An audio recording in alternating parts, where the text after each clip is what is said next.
just going back then to that sort of the nuclear strike mission. I did interview somebody, an F-111F pilot from Lakenheath last year, and he'd said that his PSYOP target were the subpens at Murmansk, and he said that their profile meant that when they dropped the weapon, they'd have about a minute or two of fuel, and then they would run out of gas. Did you have a similar challenge ahead of you? Was it something you contemplated a lot? Yeah, well, I don't know if I contemplated a lot because it really wasn't worth contemplating. But yeah, I mean, that was the profile. We would go, and the way that the nuclear strike lines were is if you had enough fuel to get to the target plus 100 miles, you go. And so there wasn't a landing has to happen criterion. Now, I will always kind of didn't expect to probably make it, and not because I thought I'd get shot down, but when if the PSYOP were to happen, there's so many nuclear detonations going off. I don't know how we're going to not get hit by one. So I kind of never expected probably to make it to the target in that scenario. And of course, if you talk to other guys, you probably know we would seal up the cockpit. So yeah, we used to, you have the Victor Alert song. I don't know if you've ever heard it. I haven't, no. But anyway, one of those verses is, we're all sealed up, shields all up, and the curtains are drawn. So as a joke, sometimes we would close up the cockpit while you're on the wing, and we had a little door that would open up so you could see the HUD in case you had to visually do it, and then you'd put an eye patch on so you only lost one eye. But we would seal it up while you're on the wing, and you'd be flying and kind of totally lean forward, just looking through the little crack, and then the Wizzo and the other jet would look over and go, "Hey, knock it off, man!" And you're just like, "Yeah, it's so funny." But yeah, you could seal the dang thing up, so it was pretty tight, and then fly, low level. That was the beauty of the TFR. I mean, the thing was so awesome. You didn't have to be able to see it. You could fly 200 feet at 600 knots, and you didn't have to be able to see outside at all. So presumably you would have had to have flown initially at high level, just from a sort of fuel conservation point of view, or an economy point of view. Really we take off with external tanks, fly high, drop the tanks, and then drop in at designated location, drop in low, and then you were pressing in low the whole rest of the way. And did you have were you hard crewed? Did you have the same Wizzo that you would fly with all the time? Not. The only time I was hard crewed was actually in the spin up to Desert Storm and through Desert Storm. I only flew with one guy from basically, I think it was around October of 90 through end of February of 91. I flew with Major Gretch Gretchanik, who was just a great dude. We got along super, and he was my crewed Wizzo. I was the youngest pilot in the squadron that was there, so I was lucky to have a good, experienced guy that was my crewmate. Because, as I said, I got to England on June 1st, and we deployed in the middle of July, and then we ended up coming back for a very short period because I actually had to get my MR check, and one of our other squadrons needed their rotation, so they sent them in. I think it was the 77th.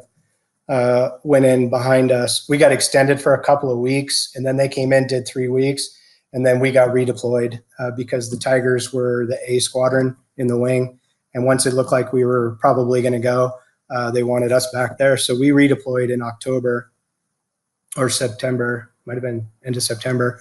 We redeployed back to Turkey, and then we were there the whole time.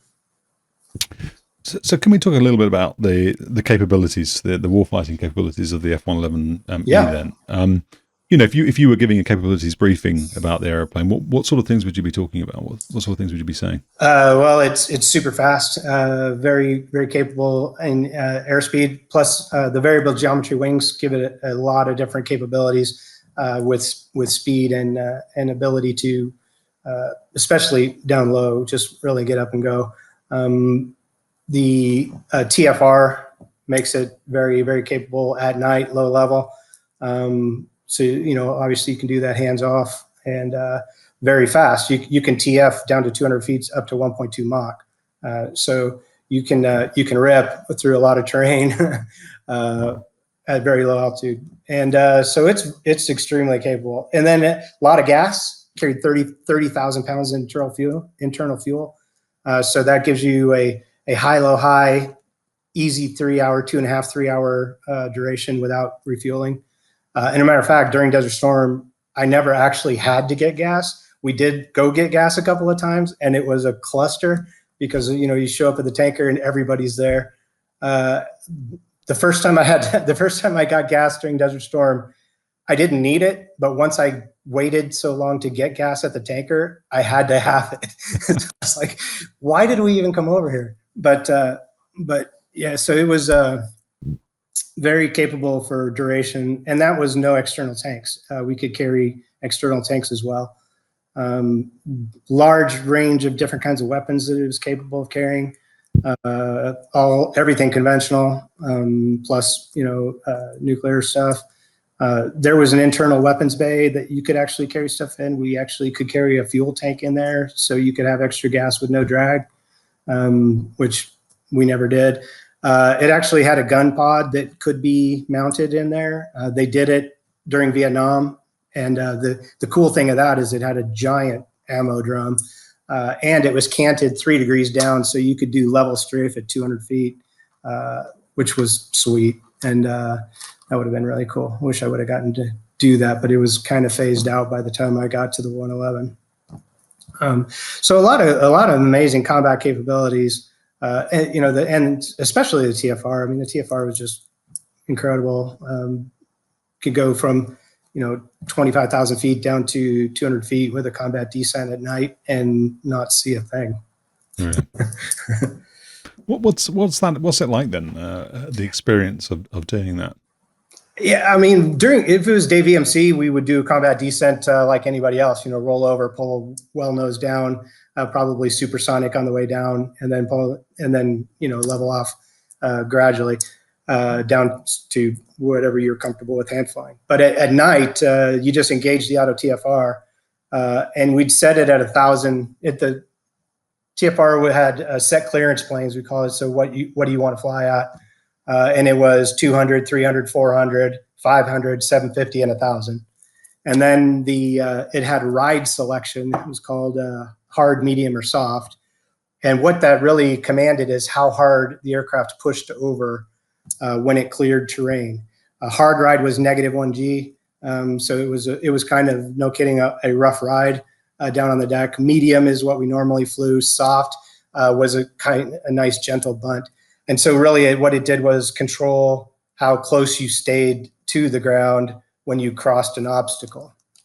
So those were the different settings. So if I was like at 25,000 feet and went auto TFR, you basically let go, pull the power back because you're going to get fast. It pitches over, depending on what ride setting you select, at that given -G, down to 10 degrees nose low.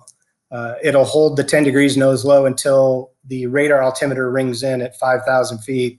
And when that happens, it pitches over harder because now it knows where the ground is. And so it'll pitch over to 12 degrees is what it's set at. But it feels, when you're at 5,000 feet and the jet pitches, you're like, whoa. And then we would set it at 1,000, and it would start to, as soon as it gave climbing commands and started to pull the nose up, you just ring it down to wherever you want to go, because now it's commanding. And then we had a scope that was on the actual radars. The TFR had its 2 radars that were dedicated, and they were redundant, a backup. And so you could see that scope. It's a separate scope in the jet, and you could see the terrain and what we called a ride line. It was basically a wavy line, and that represented your flight path with distance. And as long as nothing was penetrating the ride line, no terrain is going through the ride line. When it gets within, I think it was 3 or 5 miles, then you knew you weren't going to hit it. So you paid attention as it got in closer, and as long as then it dropped below the ride line, you're not going to hit it. Mm. But it's an extremely good system. The radar itself only commanded for climb up things within 2 degrees of the nose. This is an amazing story. When I was at Mountain Home going through training, there was a Snake River Canyon that was close to the Sailor Creek Range, which is where we dropped bombs. I was on a night ride with an iWizzo, and that canyon was just off the black line to the right, but you often would be close to it or go in it. I was in it at night, didn't know until I had the beacon was going like red, flashing off the walls of the canyon. And we were down in it at 400 feet, and canyon walls above us in the dark. And the TFR was fat, dumb, and happy because there was nothing in front of us for a little ways. And then when the river turned, it just climbed us right on out of there. So amazing system. So it will fly the airplane along a ground track. So it can make turns? It can follow it? No, but it's the pilot would turn. So because the flight control system was fully integrated into the TFR only gave positive and negative G. When we hit turn points, you would manually turn the aircraft, or you could spin in the heading on your HSI, just spin in the next heading, and the airplane would then do a 30-degree bank turn to the next heading. If you exceeded the bank in the turn that it can't see far enough into the turn, it would give you a fly up command. So if you went over, like, I think it was 45 degrees of bank while you're auto TFing, it would give you a fly up because it's like, hey, I'm not saying there's something there, but I can't see far enough to not hit it.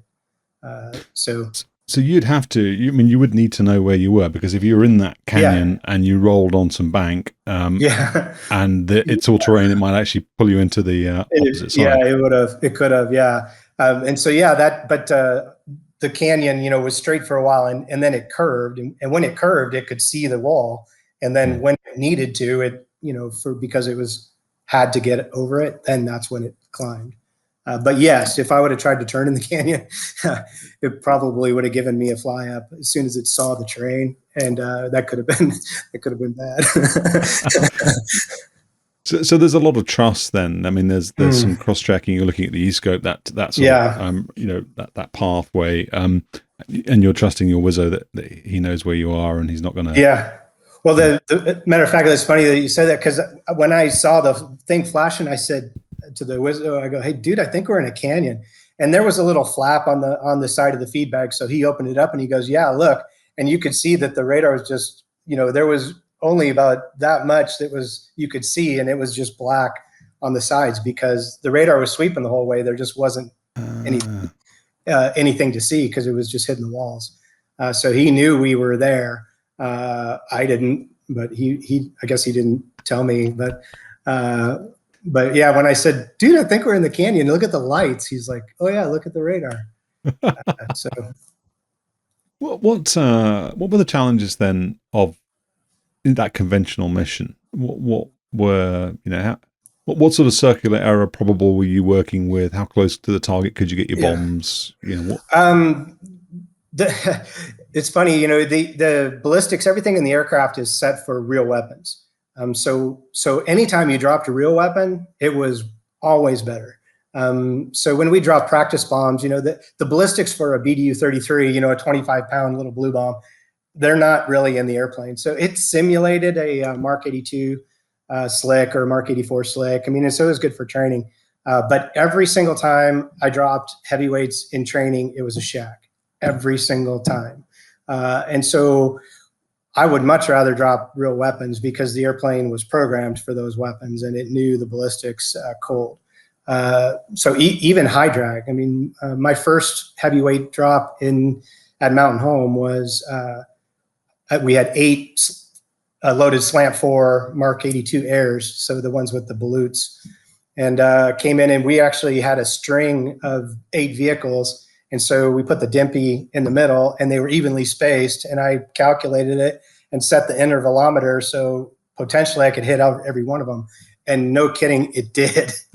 There was a parachute sticking out of the back of every truck after we went by, and I was blown away. And but that wasn't an uncommon experience when we dropped heavies. And then over in England, we would drop what we called shapes, BDU 38s, which was a nuclear trainer.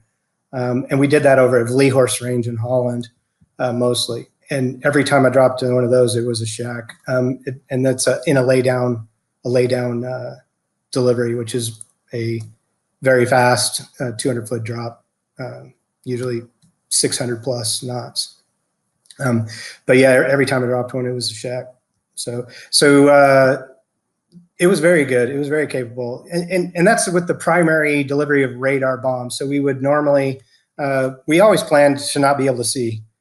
So if you could, then you'd back it up with a visual with the HUD and do a visual backup, which was helpful because, you know, if there was any error with where the Wizzo had the crosshairs, you could, you know, hey, we need to come a little bit left because I can see it. And that was always helpful. But you know, back in the day, we didn't do precision. The F models did. They had an LGB capability. We didn't. So it was going to be a conventional weapon. But that's why you dropped a lot. So we always dropped a string. You know, if you need one, then drop 4 because one of them will probably hit. And the other ones that don't hit where you wanted them to go are still going to hit bad guy land, and that's cool. So that was kind of the philosophy, and it was more precise than obviously you know, carpet bombing in World War II, but we also didn't have a problem with dropping more than we needed. From a sort of mechanical point of view, then you mentioned the HUD a couple of times. I suppose it would be true to say that the F-111 had a sort of lead computing optical sight rather Yes. than a HUD in the traditional sense. So you didn't have Exactly. a bomb fall line and a little PIPA and, you know, CCRP, CCIP capabilities. Exactly. No real instrumentation, and not a HUD like the Eagle at all. Just bombing information, a locus, lead computing optical site, yes, and some steering. We had bars in there for steering, but mostly for the pitch bar would be up there when we were on TFR and tell me what commands were coming out of the TFR, and we also had audio for that.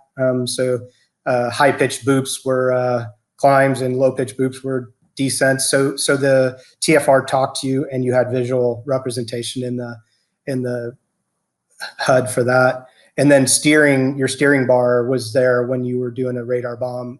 Any kind of navigation, you had steering to center. That was also down in the cockpit on the ADI, but it was repeated up in the heads-up sight. But not a HUD, not at all like the Eagle. Not when my Wizzo locked somebody up with the air-to-air function of the radar, nothing on my side. So yeah, it wasn't very helpful. He'd go, "Yep, he's to the right and 24 miles away." I'm like, okay. But speaking of which, then that was presumably more useful for finding the tanker than it was for.